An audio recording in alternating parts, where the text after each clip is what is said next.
Summary of events for the city of Damascus and its countryside for Friday, April the 12th. The number of martyrs today reached 69 so far, among them 2 women, 3 children and 10 martyrs under torture, distributed as 37 in Damascus and its countryside, 13 in Halab, 10 in Homs, 7 in Hama, 1 in Dar'a and 1 in Idlib.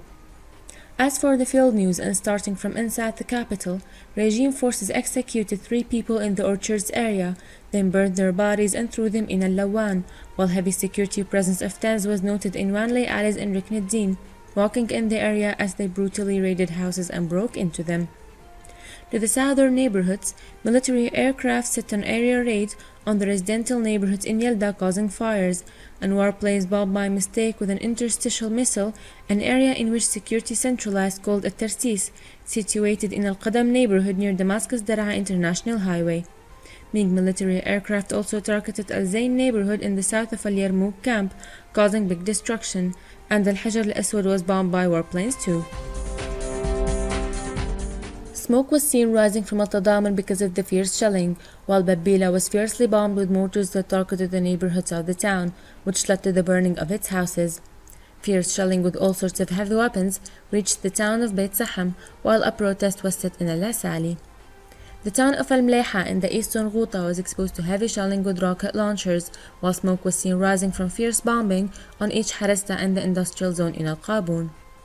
Heavy artillery and rocket launchers bombed Al-Utayba as regime forces attempted to break into it, and Zamalka was bombed with mortars and rocket launchers as several demonstrations were set in each Arbin, Douma, Al-Mleha and Saqba. Jober witnessed a terrifying massacre because of the intensified cannon bombing on it, as more than 10 lost their lives and tens were wounded in Bayadir area, and smoke billowed heavily from the area. Bombing with mortars continued on برزة, targeting the residential buildings, while several strong and successive explosions shook Al-Sbani near the Troop 58, and thick black smoke billowed because of huge fires in Al-Wazir, Da'bul and Al-Sayyid factories, as sounds of clashes were heard in the area. Regime forces set an area raid with Sukhoi warplanes on the town of Al-Iftris in the eastern Ghouta this morning, as 4 died and a number of people were wounded because of the cannon bombing on Al-Nabak.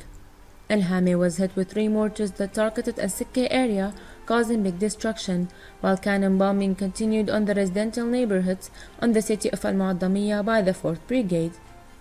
A new military convoy headed to the eastern entrance to the city of Daraya from Al-Mazda military airport through the southern orbital road this morning, supported with 9 tanks, 2 armored vehicles and 4 BMB carts, in addition to 11 cars with dashkas, a number of ambulance vehicles, pickups and buses for transporting soldiers. And lastly for today, heavy cannon bombing renewed on Al-Zabadani from the surrounding barriers. As for Al-Qalamun, where bombing with rocket launchers started from the Troop 14 in Al-Qutayfa towards the eastern Ghouta, while a Scud rocket was launched from the Troop 155 towards the Syrian north, and the town of Qisa was exposed to huge destruction because of the heavy shelling on it, as a protest was set in Al-Kiswe.